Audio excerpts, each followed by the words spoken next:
Anthropological inquiry. We all live in multiple intersection of identity. What are your intersection? How do your multiply identities affect each other? Radical self-love is interdependent. The radical self-love is posed in this book lives beyond the flimsy ethos of individualism and operate at both of individual and systemic levels. Radical self-love is about the self because the self is part of the whole, and therefore radical self-love is the foundation of radical human love. Our relationships with our own bodies inform our relationship with others. Consider all the times you have assessed your values or lack thereof by comparing yourself to someone else. When we are saddled with body shame, we see other bodies as things to covet or judge. Body shame makes us view bodies in narrow terms like good or bad or better or worse than our own. Radical self-love invites us to love our bodies in a way that transforms how we understand and accept the bodies of others. This is not to say that we magically like everyone. It simply means we have debates and disagreements about ideas and character, not about bodies. When we can see the obvious truth inherent in body activist Hanny Blink's quote, "There is no wrong way to have a body." We learn to love bodies even when we don't like the humans inhabiting them. In apologetic inquiry 2. Can you recall an occasion when you compared yourself to someone? How did the comparison impact your self-esteem and self-confidence? How did it impact your ideas about the other person? Radical self-love is indeed our inherent natural state, but social, political, and economic systems of oppression have distracted us from that knowing.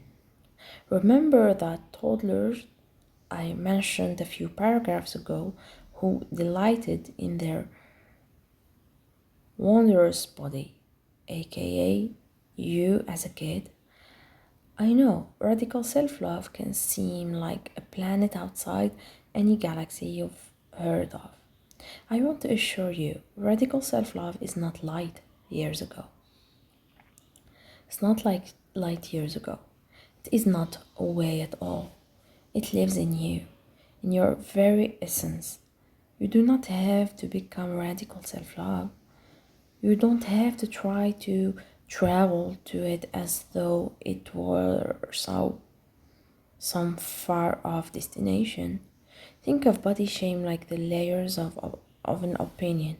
For decades in our own lives, and for centuries in civilization, we have been taught to judge and shame our bodies and to consequently judge and shame others. Getting to our inherent state of radical self-love means peeling away those anxious, toxic messages about bodies.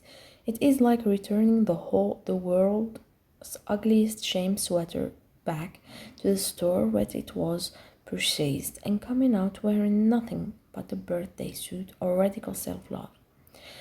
By refusing to accept body shame as some natural consequence of being in a body, we can stop apologizing for our bodies and erase the distance between ourselves and radical self-love.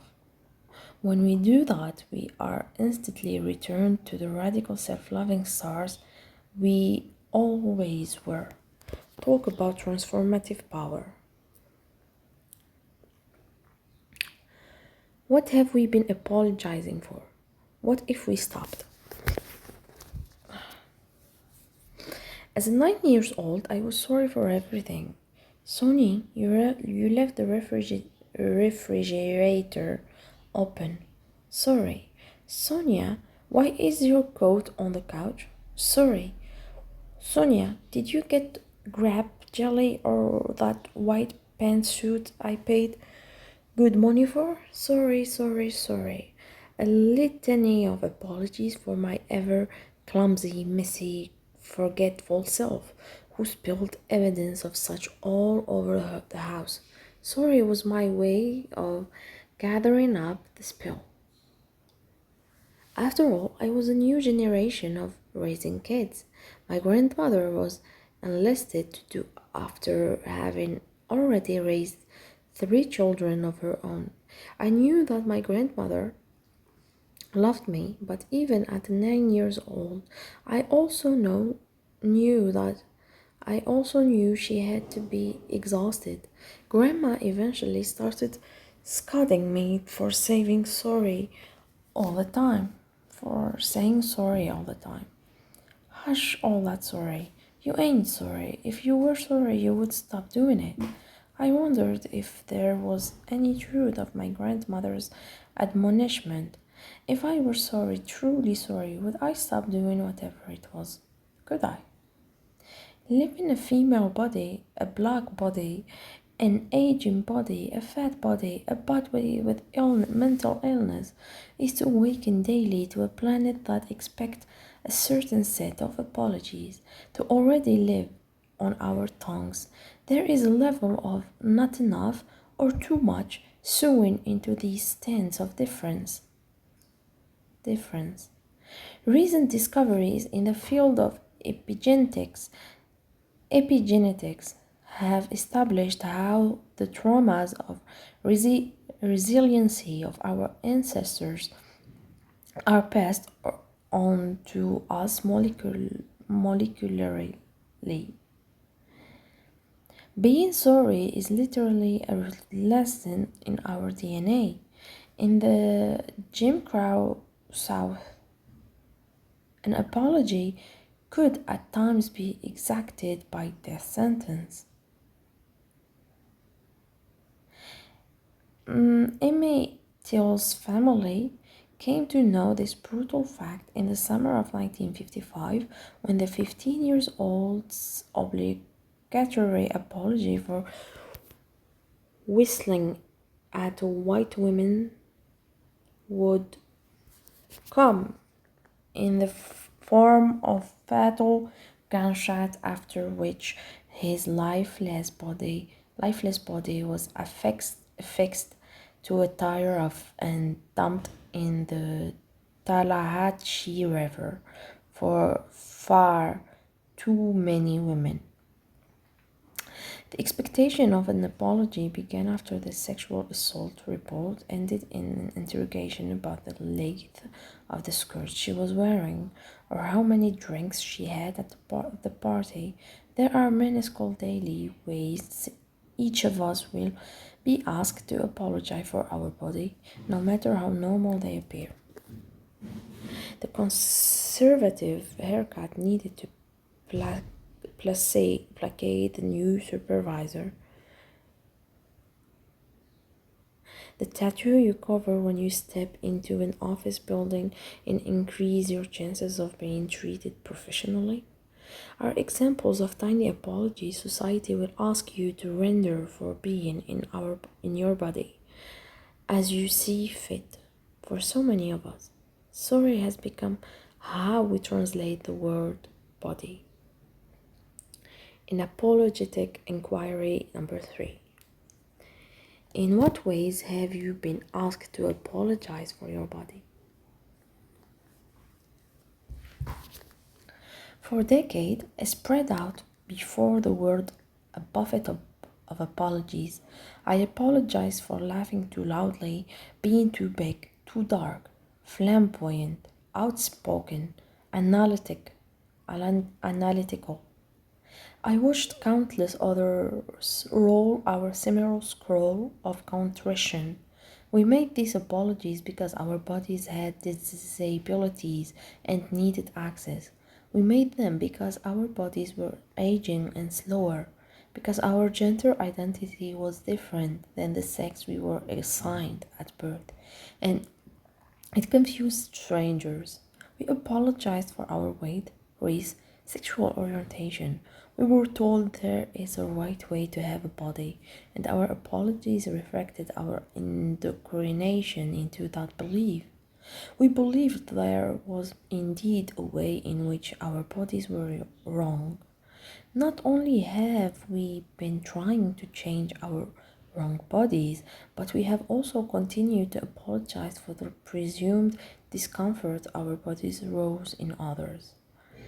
Whether we perceived ourselves as making the passenger beside us uncomfortable by taking up too much space in our airplane seat, or we believe that our brown skin frightened the white woman who clutched her purse and crossed the street when she saw us approaching. Either way, it was in these moments that we found our heads bowed in shame, certain that our too fat, too dark, too mushiness was the offense. It is never the failure of the seed or of its makers who opted not to design it for myriad bodies. Of course, it is not our media companies' exaggeration of crime in communication of color that is culpable media companies for planting the seeds of prejudice in so many citizens. We, at every turn, have decided that we are the culprits of our own victimization. However, not only are we constantly atoning, we have demanded our fair share of apologies from others as well. We, too, have snickered at the fat body of a peach, shamed the transgender body at the grocery store, pitied the disabled bodies while clothes shopping, maligned the aging body. We have demanded the apology from other bodies. We have ranked our bodies against the bodies of others, deciding they are greater or lesser than our own based on prejudice and bias we inherited. Dismantling the culture of apology requires an investigation into the anatomy of an apology. Generally, people committed to their right nowness rarely feel the need to apologize. About 5 years ago, I shared with an ex how something he would say had hurt my feelings. After 20 minutes of his dancing around any admission of offense, it became clear this guy was not planning to issue any apologies. According to his logic, he did not intend to hurt my feelings, and therefore he did not owe me an apology. Like many people, he felt that his intention should have preserved him from his impact. I countered his reasoning by asking, if you were accidentally stepping on someone's foot, would you say sorry? No, not if their foot was the only place to stand. He replied, matters of factly, why had I dated this guy? Clearly, I do not propose that we as a species adopt this sort of thoughtfulness, self-centered ideology, but sometimes even jerks can lead us to epiphanies. There was something about his refusal to apologize for what he saw and taken up the space he needed that if wielded authentically that he saw as taken up the space he needed that if widely authentically might change how we move through the world. Why are we consistently apologizing for the space we inhabit? What if we all understood the inherent vastness of our humanity and therefore occupy the world without apology? What if we all became committed to the idea that no one should have to apologize for being a human in a body? What if we made room for everybody so that no one ever had to stand on someone else's foot? How might we change our lives? How might we change the world? Radical reflection. Our freedom from body shame demands that we look at how we have perpetuate shame in others. We will need to be radically honest on this journey.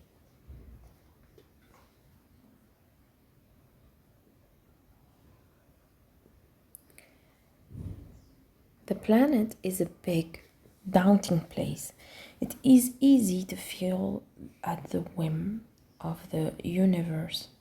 We have been convinced we are ineffectual at exacting any real change against our social system and structure. So instead, we land the guilt and blame squarely on the shoulders of the most accessible party, ourselves. This burden has kept us immobile in our own lives and oblivious to our impact in the world. The weight of the shame has kept us small and trapped in the belief that our bodies and our lives are mistakes. What an exhausting and disheartening way to live. It was this sense of epic discouragement that fueled my inquiries into the nature of apology and led me to explore how our lives might look different if we began living in apologetically. That what would the world look like if each one of us navigated our lives with the total awareness that we owed no one an apology for our bodies? That exploration into apologetic living led me to a too tired hypothesis. My hunch was the more unapologetically I showed up in my body, in my community, my job, family, and world, one of two things would happen. Either I would pass on to others the power and permission to be their unapologetic selves, or others would feel indicated and intimidated by an apologetical being and would attempt to contain or shrink me, as the universe often does. It gave me the opportunity to test my hypothesis, in this case on evening of February 9th, 2012 and 11. 6 months prior, I had taken a camera phone picture of myself in black strapless corset while getting dressed for an event. I was being saucy, sexy, and silly, and I obviously did not think a single soul beside myself would ever lay eyes on that photo. For months, I would catch myself skimming through images of old medals, museum visits, cute shoe fantasies purchases, and then I was, I would have, and then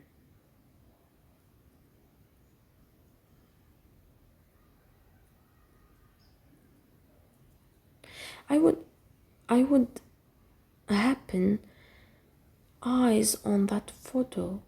For months, I would catch myself skimming through images of old meals, museum visits, cute shoes, fantasies, purchases, and then I would happen upon the photos of my dark white body in the black corset. Damn, I was odd. And yet, despite feeling vibrant and bold, I was terrified to share the photo with anyone. The voices of apology immediately began a chorus of questions. Would people think I was vain? Would they fail to see the beautiful woman I saw in the image and instead simply remind me that I was too fat, too black, too gear, too woman, and no one was ever going to think that was beautiful? Unable to answer my litany of shame-based interrogation, the photo remains secreted away in my cell phone. Only spaces spade when I needed an esteem boost. See how my self-esteem was floating at sea, buoyed only by a selfie. Radical reflection. The voice of doubt,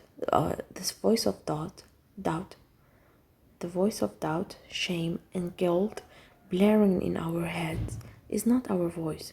It is a voice we have been given by a society steeped in shame. It is the outside voice. Our authentic voice, our inside voice, is the voice of radical self-love. A war I could not yet name was ringing inside me. It was the war between radical self-love and body shame.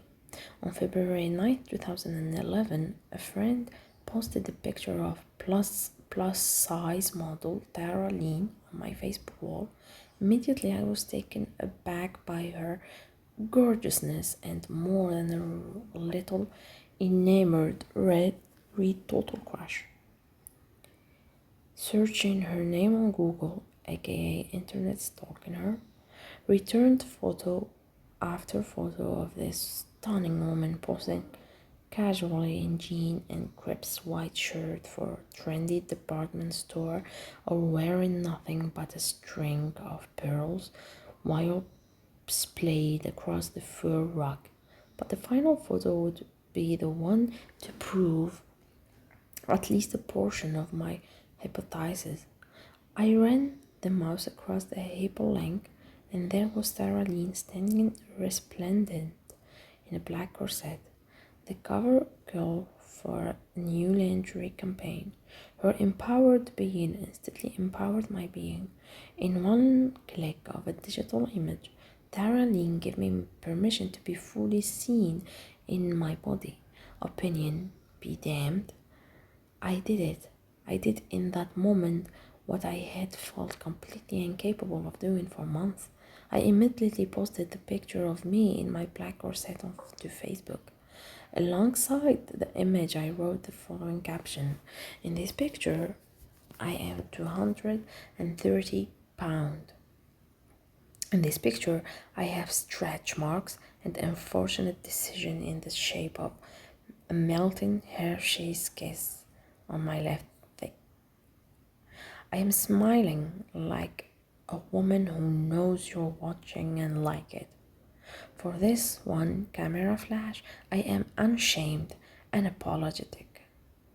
Just as Tara Ling's unapologetic power permissioned my own, I did the same for others, asking my friends to share photos in which they felt unashamed and unapologetic in their body.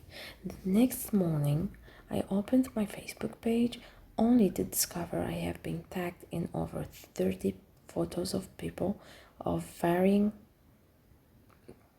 ages, races, sizes, abilities, gender, sexual orientation, and more, who had chosen, even if just for that brief minute, to stop hiding and apologizing and instead simply be their unabashed selves.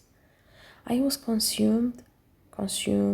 I needed to know the pounds of this unmapped universe where all of us could live in our bodies like we knew we were already okay, aware that I would need other unapologetic on the crabs of people willing to explore this body notion with me.